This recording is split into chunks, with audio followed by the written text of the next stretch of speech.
Halo Shalom guys, selamat pagi, jumpa lagi dengan gua Daniel di sekarang berarti vlog yang ke-9. Wait, ya. Vlog gua yang kali ini gua mau sedikit sharing dari hasil pembacaan firman yang udah gua baca pada pagi hari ini di Yosua. Ya, gua masih baca Yosua dan puji Tuhan hari ini udah beres semuanya Yosua sampai habis. Dan satu hal yang gua dapet itu di Yosua 20 ya. Jadi hari ini gue habis baca Yosua dari Yosua 18 sampai habis Yosua sampai habis. Jadi kurang lebih ada 6 pasal yang gue baca pagi hari ini, puji Tuhan. Dan satu hal yang menarik adalah di Yosua 20 ya, ayat 6. Gue bacain ya. Ia harus tetap diam di kota itu sampai ia dihadapkan dengan rapat jemaat untuk diadili, sampai imam besar yang ada pada waktu itu mati. Maka barulah pembunuh itu boleh pulang ke kotanya dan ke rumahnya, ke kota dari mana ia melarikan diri. Oke, kalau jadi buat teman-teman yang atau semua yang belum ngerti artinya ini apa sih, tentang apa sih gitu, gue saranin lu baca dari awal deh, dari awal Yosua, atau mungkin bisa juga dari kitab-kitab sebelumnya di Imamat itu atau di Bilangan gitu ya. Karena sebenarnya jadi gini, ketika orang Israel masuk ke kota Kanaan, Tuhan udah nyuruh Musa sebelumnya untuk buat satu kota-kota di beberapa tempat nanti di daerah bangsa Israel nanti ketika sudah mencapai kota Kanaan, untuk menjadi kota-kota perlindungan. Nah, kota-kota perlindungan itu apa sih maksudnya? Itu kota-kota yang dibuat khusus gitu ya, untuk orang-orang yang tidak sengaja membunuh temannya. Contoh misalkan lagi sama-sama ke hutan, lagi sama-sama nebang pohon pakai kapak, terus mata si kapaknya misalkan lepas nih keluar, terus kena si temennya, kan temennya mati tuh. Nah, itu kan dari dia ngebunuh temennya, tapi kan nggak sengaja gitu, nggak ada rencana, nggak merencanakan, terus juga nggak ada kedendaman juga sebelumnya gitu, nggak sengaja bunuh. Nah, si orang ini kalau mau selamat dia harus lari ke kota perlindungan itu. Supaya apa? Supaya keluarga yang si ngebunuh, keluarga si korban, keluarga temennya yang dia bunuh itu nggak menuntut balas ke dia. Karena zaman dulu di Israel tuh ada sebuah hukum yang namanya mata ganti mata, gigi ganti gigi. Pokoknya tidak boleh ada sesuatu celah di antara orang Israel. Kalau misalkan tadinya dia habis ngebunuh orang, ya orang itu pun harus dibunuh gitu. Karena harus kudus gitu. Karena ini bangsa umat pilihan Tuhan, harus kudus gitu. Jadi nggak boleh ada ada celah pun gitu, nggak boleh. Nah, cuman yang menariknya di sini. Jadi kalau misalkan nggak sengaja nih ngebunuh teman, atau misalkan lagi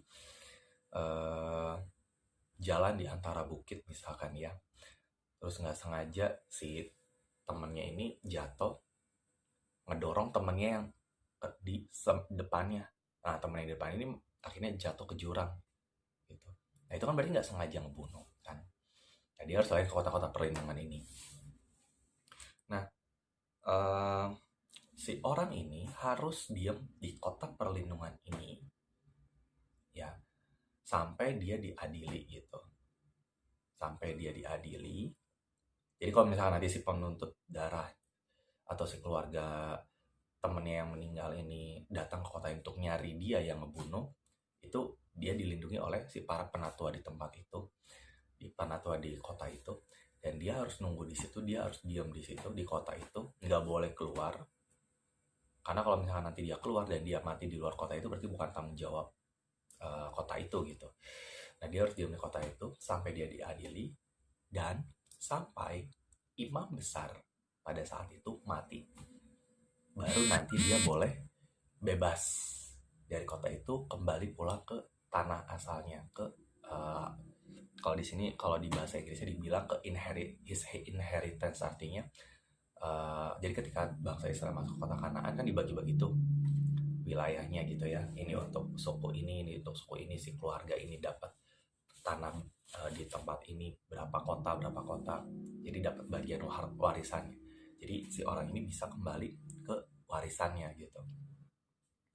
Ke harta tanahnya, tanah kelahiran, his property ya, warisannya. Nah, yang menariknya adalah ya ini gambaran yang gue dapet, ini adalah gambaran kita gitu ya. Ini adalah gambaran kita di dalam Tuhan. Tuhan dalam beberapa ayat firman Tuhan juga dia menggambarkan dirinya sebagai tempat perlindungan, kota perlindungan. Dia gunung batu kita, dia kota benteng kita, kota perlindungan kita, kubu pertahanan kita, semuanya benteng hidup kita gitu ya. Nah, kita yang berdosa, kita yang punya salah, kita yang melakukan kesalahan, kita yang melakukan kejahatan, kita datang sama dia, Tuhan terima kita gitu, apa adanya. Tetapi baik lagi, tetap Tuhan itu kudus ya, tetap Tuhan itu kudus, dan karena dia kudus, dia nggak bisa untuk bersama dengan yang tidak kudus, tuh nggak bisa. Iblis tahu itu. Iblis lah yang datang ke kota perlindungan ini, minta keluarin tuh orang yang melakukan kejahatan. Kan Tuhan kudus, ini manusia ini nggak kudus, kok nggak bisa melindungi orang yang harusnya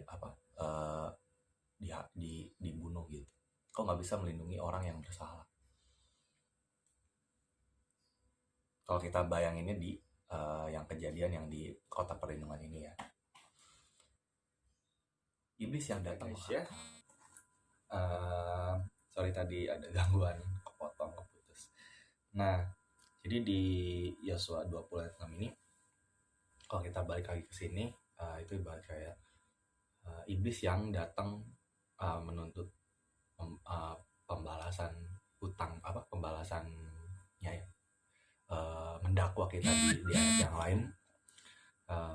Dalam firman Tuhan, iblis itu mendakwa kita gitu di hadapan Tuhan. Nah, kota perlindungan ini ya Tuhan sendiri. Kita tobat, kita datang sama Tuhan, kita minta ampun, Tuhan terima kita. Bapak selalu ada gitu. Tapi itu tadi, Tuhan itu kudus gitu. Sedangkan kita manusia itu berdosa gitu. Caranya gimana akhirnya? Maka yaitu tadi di ayat 6 itu, ia harus tetap diam di kota itu sampai ia dihadapkan pada rapat jemaat untuk diadili, sampai imam besar yang ada pada waktu itu mati. Sampai imam besarnya mati. Akhirnya ya dengan jalan Yesus mati di kayu salib, imam besar kita ya, imam besar Allah, akhirnya dia jadi imam, mati untuk menggantikan kita. Akhirnya kita bisa bebas dari dosa gitu. Akhirnya kita bisa bebas dari segala dakwaan-dakwaan, dari segala pendakwa kita, si iblis itu ya. Jadi tentang kota perlindungan ini juga menggambarkan bagaimana kita di dalam Tuhan, guys. Mungkin itu aja yang bisa gue sharingkan. Terima kasih dan Tuhan Yesus memberkati. Selamat siang.